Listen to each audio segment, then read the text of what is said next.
Chapter 5. The chapter about fools. The long journey in births and deaths.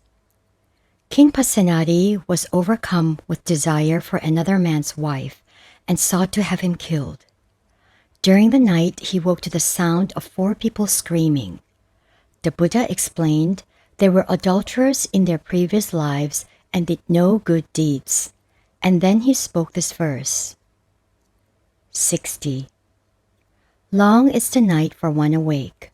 Long is the league for one tired. Long is the round of births and deaths for fools who know not true Dhamma. No friendship with fools. A faithless pupil of Venerable Mahakassapa, after numerous other acts of deceit, tricked a supporter into giving him food and drinks which he said were needed by the elder. After being rebuked, he burned down the elder's hut, ran away, and was later reborn in Aveji, the relentless hell. The Buddha then gave this advice. 61. If while roaming one cannot find one better or same as oneself, one should resolve to go alone. There can be no friendship with fools. There is no real ownership. The millionaire miser Ānanda was reborn in great poverty and distress and had to beg for his meals. He returned to his previous home but was thrown out by his son. The Buddha then asked Ānanda to show his son where he buried his gold, and his son converted. The Buddha then spoke this verse. 62. Sons are mine and riches are mine, so the fool suffers vexation. When even self is not his own, how then sons and how then riches? The fool who knows he's a fool. 2 thieves went to listen to the Dhamma. One of them attained a stage of awakening. The other managed to undo a knot in someone's clothes and steal some pennies. When this was reported to the Buddha, he spoke this verse in explanation. 63. The fool who knows his foolishness is at least wise in that matter. The fool who's proud of his wisdom is said to be a fool indeed. Fools cannot learn. Venerable Udayi lived with the Buddha, but when questioned by visiting monks, it was found he did not know even the fundamentals of the teaching. They told this to the Buddha, who spoke this verse. 64. Even if a fool attends on a wise man for his whole life long, he does not learn Dhamma, just as spoon learns not the taste of curry. The wise can easily learn. The 30 youths from Pāḷi were amongst the Buddha's first converts. Later, he taught them about the impossibility of knowing the beginning of rounds of births and deaths, and they immediately became arhats. The Buddha spoke this verse about them. 65. If a perceptive man attends on a wise man for a second, he quickly learns Dhamma, just as the tongue learns the taste of curry. Fools are their own worst enemy. The leper Supaputta heard the Dhamma and attained stream entry, but was killed by a cow soon after, and was reborn in heaven. The Buddha explained that together with 3 others, he had killed a cow in a previous existence, and that the cow had vowed revenge. The Buddha then spoke this verse. 66. Stupid fools live having themselves as their own foes, committing wicked deeds, which produce bitter fruit. Deeds that are not well done. The Buddha warned a farmer regarding 1,000 gold coins dropped by a thief in his field. The farmer covered them over and continued plowing.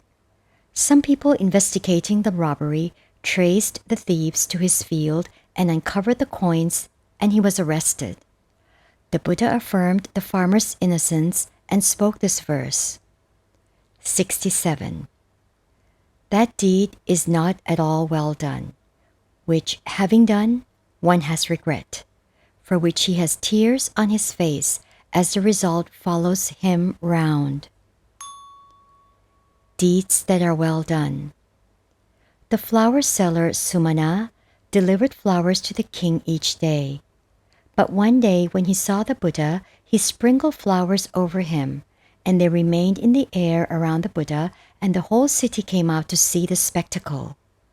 The Buddha predicted Sumana would never go to the lower worlds again, and one day he would become a Pāḷi Buddha, and spoke this verse in praise of his action. 68.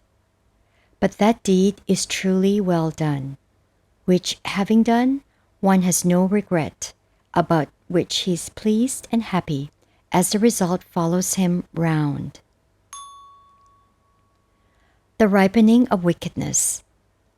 A cousin of nun Venerable Upāsikā hid in her forest dwelling and raped her when she returned. Later the earth swallowed him up, and he was reborn in Aveji, the relentless hell.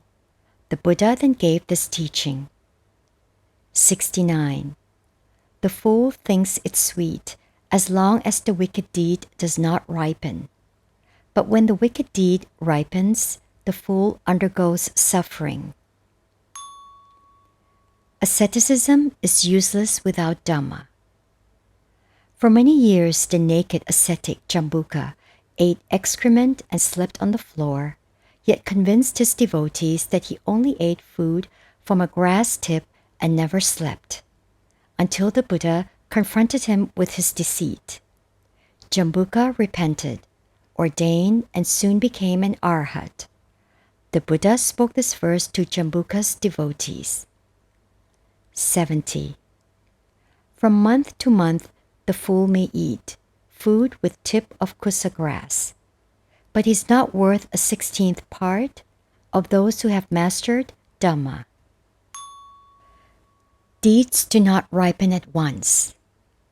A man burned down the hut of a Pāḷi Buddha and eventually was reborn as a snake ghost, burning for the whole length of his long body, as was seen by Venerable Moggallana. The Buddha confirmed the story and gave this teaching. 71. A wicked deed that has been done, like milk, does not turn all at once. Smoldering, it follows the fool, like a fire covered with ashes. Learning only hurts a fool. A young man learned the art of stone throwing, but used it to kill a Pāḷi Buddha. He was reborn in Aveji, the hell of relentless suffering, and later as a ghost whose head was constantly crushed by 60,000 sledgehammers. The Buddha explained what happens to fools who gain knowledge with this verse. 72. Learning arises for a fool only to his disadvantage. It destroys the fool's good fortune. It will destroy his very head. One who wishes for preeminence. The householder Chitta sought to give alms to the two chief disciples, but the jealous resident monk, Venerable Suttama, felt offended and refused to attend. The Buddha admonished him with these verses, and he soon became an arhat. 73.